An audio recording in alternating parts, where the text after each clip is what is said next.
जैन से प्यारे विद्यार्थियों को मैं संजीव सिंह, आप सबका स्वागत है लर्निंग मंत्रा पर। तो देखिए, पेट के एग्जाम में हम लोग ग्राफ को तो पढ़ ही रहे हैं। ग्राफ से भाई 20 क्वेश्चन आना है। उसके साथ ही साथ हम लोग देखेंगे जो 5 क्वेश्चन और साइड में आते हैं वो प्रारंभिक अंकगणित से हैं, तो उसको भी हमें छोड़ना नहीं है। बीच बीच में क्या है उसके भी क्वेश्चन को हमें डिस्कस करना है। तो चलिए, क्या है जिस जिस टॉपिक से क्वेश्चन आएंगे उन टॉपिक को हम लोग थोड़ा थोड़ा यहाँ पर डिस्कस करते हैं और क्वेश्चन को सीधे सॉल्व करते हैं। ज़्यादा थ्योरी यहाँ पे पढ़ेंगे तो फिर आप हो जाएगा सब बेकार हो जाए, क्योंकि टाइम नहीं है। सीधे आते हैं क्वेश्चन पर। देखिए, अगर मैं क्वेश्चन की बात करूँ, पहला क्वेश्चन है आपका। पहला क्वेश्चन है, अगर आपके सामने दे दिया जाए कोई संख्या कि भाई अंडर रूट में, अगर यहां दे दिया जाए 72 plus under root 72 plus under root 72 plus dot dot dot dot infinite plus dot dot infinite, इस तरह के जब क्वेश्चन दिए जाते हैं तो लगाने का देखिए एक डिटेल मेथड है, लेकिन यहाँ पे मैं उसको बताऊंगा नहीं क्योंकि समय कम है। हम लोग क्या करते हैं, आते हैं सीधे शॉर्टकट पर जैसे क्वेश्चन को लगाना है। जैसे अगर रूट के अंदर कोई संख्या दिया रहे और वहां पर प्लस साइन यूज किया जाए और वो वैल्यू इनफाइनाइट तक रहे, उसका कोई लिमिट नहीं है, 2 बार है कि 4 बार है कि 10 बार है, ठीक है। उस कंडीशन में क्या करिएगा, जो संख्या लिखा है इसका 2 फैक्टर कर दीजिए। आप क्या कर देंगे, 2 फैक्टर कर देंगे। और ऐसा फैक्टर करेंगे भाई हम कि इनमें गैप 1 का आ जाए, इसमें गैप कितने का आ जाए, 1 का आ जाए। अगर आप करना चाहें तो भाई बहुत सारी ऐसी संख्या है, जब मैं गुणा करूं तो 72 आ सकता है। जैसे 36 गुणे 2 करें तो भी 72 आ जाएगा, 18 गुणे 4 करेंगे तो भी आ जाएगा। तो मुझे ऐसा नहीं करना है, ऐसा 2 फैक्टर करेंगे कि उसमें संख्याओं का गैप जब मैं करूं तो 1 का गैप आना चाहिए। जैसे अगर मैं यहाँ लिख दूं 8 और 9, 8 गुणे 9 करेंगे तो भी क्या आएगा, 72 आएगा, ठीक है। और गैप चेक करेंगे तो 8 और 9 का गैप भी 1 है। सही है, इतना तो सही है, लेकिन डिपेंड करता है भाई आंसर आपका 8 होगा कि 9 होगा। जब यहां पर पॉजिटिव साइन आपको दिखे, जब यहां पर पॉजिटिव साइन आपको दिखे तो उस कंडीशन में जो बड़ी वाली संख्या होती है वही आपके सवाल का आंसर बन जाएगा, वही आपके सवाल का आंसर बन जाएगा, ठीक है। चलिए, एक क्वेश्चन मैं आपको और दे रहा हूं, देखिएगा क्वेश्चन क्या होगा भाई इसका आंसर। अगर मैं आपको साइड में एक क्वेश्चन और दे दूं, यहां पर अगर लिखा रहे under root 56 plus under root 56 plus under root 56 plus dot dot dot dot infinite तक लिखा रहे, अनंत तक लिखा है, और ये आपका दूसरा क्वेश्चन है, ये आपका दूसरा क्वेश्चन है। और इसका आंसर अगर आपसे पूछा जाए तो आप क्या बताएंगे? आपके मन में यही आएगा कि भाई ये वैल्यू कोई लिमिटेड तो है नहीं कि 2 बार 4 बार 6 बार लिखा है, ये अनंत तक लिखा है। तो आपको बताया जा रहा है कि जो भी संख्या लिखा है इसका 2 फैक्टर कर दीजिए, और ऐसा फैक्टर करिए कि इन संख्याओं के बीच जो गैप आता है वो 1 का होना चाहिए। अब देखिए, अपने मन से सोचिए आप कि कौन कौन संख्याओं को मैं मल्टीप्लाई करूं कि 56 भी हो जाए और उसका गैप अगर मैं निकालूं तो 1 का गैप भी आना चाहिए। तो आप लिख दीजिए 7 और 8। क्या लिख देंगे, 7 और 8। ये चीजें इतना आपको अपने माइंड में सेट करना पड़ेगा, इतना आपको सोचना पड़ेगा। जब 7 गुणे 8 करेंगे तो भी 56 आएगा। और अब डिपेंड करता है कि आंसर को हम 7 लें कि 8 लें। यहां पर अगर पॉजिटिव साइन आपको दिख जाए, यहां पर अगर आपको पॉजिटिव साइन दिख जाए तो जो बड़ी वाली संख्या है वही आपके सवाल का आंसर बन जाएगी, जो बड़ी वाली संख्या है वही आपके सवाल का आंसर बन जाएगी। तो मुझे उम्मीद है कि आप लोग इस फॉर्मेट में अगर क्वेश्चन आएंगे तो उसको आप बड़े आराम से लगा लेंगे, ठीक है। चलिए, अगला क्वेश्चन देखते हैं। तीसरा क्वेश्चन है, अगर मान लीजिए यहीं पर आपसे दे दिया जाए कि लिखा है √30 माइनस √30 माइनस √30, और ये लिखा रहे कितनी बार भाई, ये अनंत बार लिखा रहे, इनफाइनाइट है। अब बताइए क्या करना है। सबसे पहले देखिए क्या है, ये इनफाइनाइट लिखा है, मतलब इसका कोई लिमिट नहीं है। अब मुझे वही काम करना है जो मैं आपको पिछली बार बता चुका हूं, इसका 2 फैक्टर करिए, जिसका गैप क्या आना चाहिए भाई, 1 का आना चाहिए। आप क्या करेंगे, यहां पे लिख दीजिए 6 और यहां पे लिख दीजिए 5। अगर आप वैसे गुणा करें तो 15 गुणे 3 तो भी 15 गुणे 2 करेंगे तो भी आएगा 30, 10 गुणे 3 करेंगे तो भी आएगा 30। लेकिन 30 से ही मतलब नहीं है मुझे कि मुझे 30 चाहिए, मुझे इसका गैप भी चेक करना है भाई कि 1 का गैप भी होना चाहिए। अगर 6 और 5 का गुणा करेंगे तो 30 आएगा, और इसका अगर मैं गैप निकालूं तो 1 आएगा। अब देखिए समस्या क्या होगी हमें, क्या हम 5 लें कि 6 लें। जब जब आपको यहां पर नेगेटिव साइन दिखाई दे, जब आपको नेगेटिव साइन दिखाई दे तो उस कंडीशन में जो छोटी वाली संख्या होती है वही आपके सवाल का आंसर बन जाएगी, वही आपके सवाल का आंसर बन जाएगी। बताइए, इतनी बात क्लियर हो गई होगी। चलिए, एक क्वेश्चन मैं आपको और छोटा सा देता हूं, उस क्वेश्चन का आंसर आप लोग बताइए भाई क्या होगा। उस क्वेश्चन का आंसर बताइए आप लोग क्या होगा। देखिएगा, मैं यहां पर लिख रहा हूं एक क्वेश्चन और,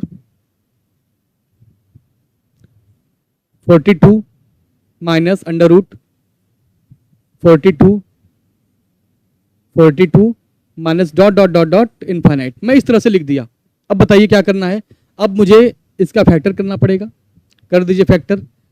अब ऐसा फैक्टर मैं करूं कि इसका गैप 1 का होना चाहिए, तो अपने मन से सोचिए, यहाँ पर 6 और 7, 6 गुणे 7 करेंगे तो 42 आएगा। लेकिन अगर नेगेटिव साइन देखेंगे हम लोग, तो जो छोटा वाला नंबर रहेगा, जो छोटी वाली संख्या है, वही आपके सवाल का क्या बन जाएगा, वही आपके सवाल का आंसर बन जाएगा। ठीक है, तो अगर पॉजिटिव साइन दिया रहे, प्लस दिया रहे तो भी आप कर लेंगे, अगर माइनस दिया रहे तो भी कर लेंगे आप। इतनी बातें कंफर्म हो चुकी हैं। चलिए अगला क्वेश्चन देखते हैं हम लोग। अगला क्वेश्चन देखते हैं क्या है, देखिएगा। जैसे मान लीजिए आपके सामने कोई संख्या दे दिया जाए, √5, √5 और √5, बस इतना दे दिया जाए और पूछा जाए कि बताइए भाई इसका आंसर क्या होगा। आपसे पूछ लिया जाए कि बताइए इसका आंसर क्या होगा, तो आप क्या करेंगे। आप देखिए कभी कभी इसी सेम पैटर्न पर यहाँ पर डॉट डॉट करके इनफाइनाइट भी लगा देता है, तो उस केस में आंसर दूसरा होता है। और जब यहाँ पर लिमिटेड लिखा रहे, 2 बार, 4 बार, 6 बार, 5 बार, 8 बार लिखा रहे, तो वहाँ पर आंसर अलग होता है। अब दोनों चीज़ों को मैं समझाऊंगा आपको बारी बारी से। देखिएगा, सबसे पहला काम है कि जो संख्या लिखा है उसको आप लिख लीजिए, जो संख्या लिखा है उसको आप लिख लीजिए। और उसके बाद क्या करना है, कितनी बार लिखा है, 1 2 3 4, 4 बार लिखा, तो आप लिखिएगा 2 की पावर 4, 2 की पावर 4 -1 बटे 2 की पावर 4। इसका फॉर्मेट क्या बनता है, लिखा होता है a की पावर 2 की पावर n -1 अपॉन 2 की पावर n। a क्या होता है, जो रूट में संख्या लिखी जाती है वही a होता है। और n क्या होता है, जितनी बार लिखा गया है, 1 2 3 4, अगर 4 बार लिखा है तो n का मान 4, अगर 5 बार लिखा है तो n का मान 5, डिपेंड करता है कितनी बार लिखा गया है। तो ये फॉर्मेट है, इसी फॉर्मेट पे हमें क्वेश्चन का आंसर देना है। तो यहाँ पर इसको जब आप सॉल्व करेंगे तो क्या आ जाएगा, 5 की पावर 2 की पावर 4 का मतलब हो जाएगा 16, और 16 में से जब एक कम कर देंगे तो बचेगा 15 बटे 16, क्या आएगा 15 बटे 16, और यही आपके सवाल का आंसर हो जाएगा। तो इस फॉर्मेट को आप याद कर लीजिएगा, और इस पैटर्न पर अगर क्वेश्चन आएगा तो आप बड़े आराम से दे सकते हैं, क्योंकि ये सब क्वेश्चन जो होते हैं आपको फ्री का नंबर देते हैं। अगर ये सब क्वेश्चन आप गलत कर देंगे तो फिर आप बहुत ही पीछे चले जाएंगे। ठीक है, तो चलिए इन सब चीज़ों का ध्यान दीजिएगा।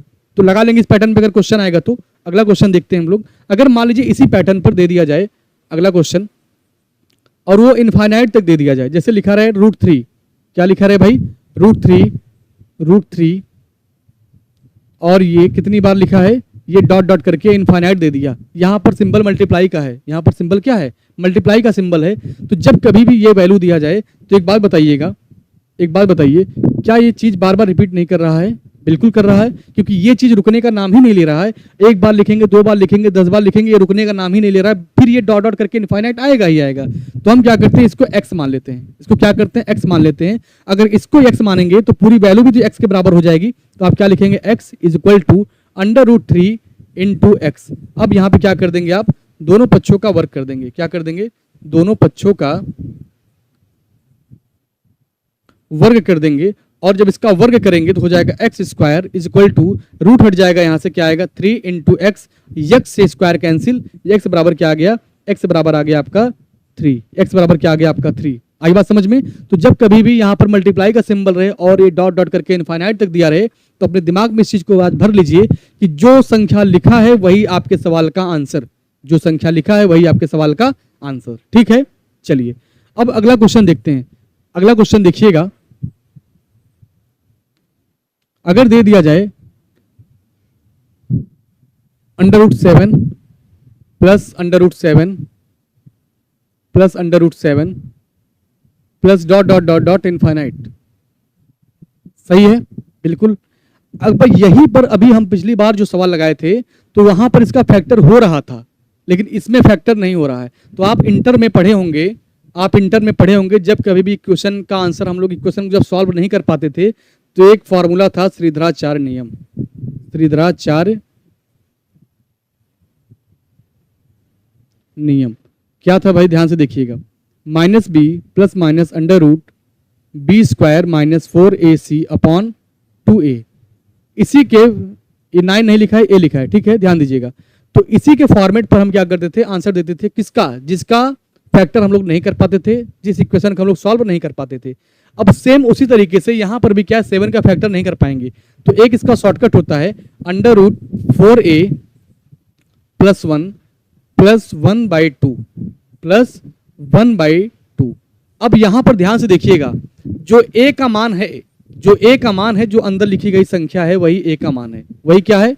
ए का मान है। जब यहां पर आप 7 लिखेंगे तो 7 चौक 28, 28 एक कितना हो जाएगा? 29। अंडर रूट कितना आएगा? 29 आ जाएगा। यहां पर अगर पॉजिटिव साइन यूज किया है तो आप भी यहां पर प्लस लिखेंगे। अगर यहां पर नेगेटिव साइन यूज किया होता तो आप भी यहां पर माइनस लिखते। जैसा यहां पे किया गया उसी के साथ यहां पर भी आपको करना पड़ेगा। अगर प्लस लिखा है तो आप भी क्या लिखेंगे? प्लस 1/2, प्लस 1/2 इसका हो जाएगा आंसर। ठीक है, तो ये देखिए इसका जो शकल सूरत है, इसका जो वेशभूषा है, पूरा पूरा इससे मिल रहा है। ठीक है, वो कब लगाते थे? जब फैक्टर नहीं होता था। तो वही चीज यहाँ पे भी ये शॉर्टकट बन के आ गया है आपका। ये चीज बना कहाँ से? वहीं से बना है। ठीक है, जब आप डिटेल में आपको जब थ्योरी पढ़ाया जाएगा तो ये चीज कैसे बन के आया है आपको तब वहां हम बताएंगे, क्योंकि यहाँ पे समय नहीं है कि मैं उस चीज को यहाँ पर डिस्कस करूं। तो आज बस इतना ही आप जानते रहिए। बाकी चलिए अगला क्वेश्चन देखते हैं। बाकी चलिए भाई देखिए, अगर मान लीजिए लिखा है √5, क्या लिखा है? √5 माइनस √5 माइनस √5, और ये कितनी बार लिखा है? ये लिखा है इनफाइनाइट तक लिखा है। तो आप कहेंगे भाई 5 का भी तो हम मल्टीप्लाई फैक्टर नहीं कर पाएंगे। 5 भी क्या है? अपने आप में स्वतंत्र है। 5 किसी से मिलकर थोड़ी बना है। 5 भी अपने आप में अकेले इसका फैक्टर नहीं होगा। और जब फैक्टर नहीं होगा तो ये चीज तो फिक्स है ना कि √4a + 1 होगा ही होगा, और प्लस रहे चाहे माइनस रहे उससे कोई दिक्कत नहीं है। इतना तो लिखना मुझे पड़ेगा ही। अब यहां पर प्लस होगा कि माइनस होगा ये डिपेंड करता है। यहां पर यहां अगर माइनस है तो -1/2, अगर यहां पर प्लस होता तो +1/2। ठीक है, ए की वैल्यू क्या होगी? जो अंदर संख्या लिखा है वही ए का मान है। तो ए का मान हो गया 5, 5 × 4 करेंगे तो क्या आएगा? 20। √20 + 1 करेंगे तो क्या आएगा? √21 -1/2।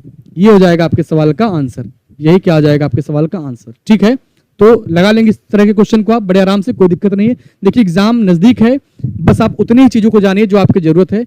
बाकी जब टाइम भरपूर रहेगा, जैसे पुलिस की जब बैच चलने वाली है आपकी, जब पुलिस का बैच चलेगा तो टाइम पर्याप्त रहेगा। वहां पर हम लोग क्या करेंगे? थ्योरी पढ़ेंगे, थ्योरी के बाद प्रैक्टिस करेंगे। तो वहां पर सारी चीजें आपको थ्योरी में बताई जाएंगी। फिलहाल अभी आप बस इतना ही जानिए।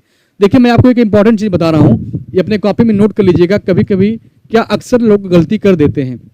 जैसे मान लीजिए क्वेश्चन अगर दे दिया जाए कि √19 माइनस √17 कॉमा √15 माइनस √13 √13 माइनस √11 √7 या 5 माइनस √3, कोई दिक्कत नहीं, ऐसे लिख दीजिए, आगे भी लिख दीजिए, कोई दिक्कत नहीं है। ठीक है, अब इसमें पूछ दिया जाए कि सबसे बड़ा क्या होगा? सबसे बड़ा क्या होगा, या आपसे पूछ दे कि सबसे छोटा क्या होगा? सबसे छोटा क्या होगा? ठीक है, दोनों चीजें पूछ सकती हैं, मैं दोनों आपको बता देता हूं। जब कोई भी वैल्यू रूट के अंदर दिया गया है और उसका पहले आप डिफरेंस निकालिए। कितने का गैप है भाई? यहाँ पर 2 का गैप है, यहाँ भी 2 का गैप है, यहाँ भी 2 का गैप है, और यहाँ भी 2 का गैप है। जो गैप है सबका समान है, जो गैप है वो सबका समान है। उस कंडीशन में जो सबसे बड़ी वैल्यू आपको दिखाई दे रही है, सबसे बड़ी वैल्यू यहाँ पे क्या दिखाई दे रहा है? यही वाला। तो जो सबसे बड़ा होता है वही सबसे छोटा होता है, यही सबसे छोटा है। इसको जब पूरा सॉल्व करेंगे आप रूट के अंदर से वैल्यू को निकाल कर, तो इसका मान सबसे छोटा होगा। अगर आपसे पूछे कि सबसे बड़ा कौन सा होगा, तो जो करड़ी के अंदर सबसे छोटी संख्या लिखी जाती है, जो करड़ी के अंदर सबसे छोटी संख्या लिखी जाती है वही क्या होती है? सबसे बड़ा होता है, वही सबसे बड़ा होता है। तो ये बात समझ गए होंगे आप लोग कि जब करड़ी के अंदर कोई संख्या दिया रहे, उसका गैप समान रहे, उसका गैप समान रहे, तो जो सबसे बड़ी वैल्यू होती है वो सबसे छोटा कहा जाता है, और जो सबसे छोटी वैल्यू होती है वो सबसे बड़ा कहा जाता है। ठीक है, ये बात समझ गए। लेकिन अगर यहां पर पॉजिटिव साइन यूज कर देता, अगर यहां पर पॉजिटिव साइन मतलब प्लस यूज कर देता, तो जो सबसे बड़ा है वो सबसे बड़ा, और जो सबसे छोटा है वो सबसे छोटा, वहां पर सेम चलता है, कोई दिक्कत नहीं है। लेकिन माइनस वाले केस में जो सबसे छोटा है वो सबसे बड़ा कहलाएगा, जो सबसे बड़ा सबसे छोटा कहलाएगा। तो चलिए आज की क्लास हम लोग यहीं पर एंड करते हैं। बाकी इसके आगे कल फिर हम लोग अपने इसी समय पर कंटिन्यू करेंगे। तो आज के लिए बस इतना ही, धन्यवाद।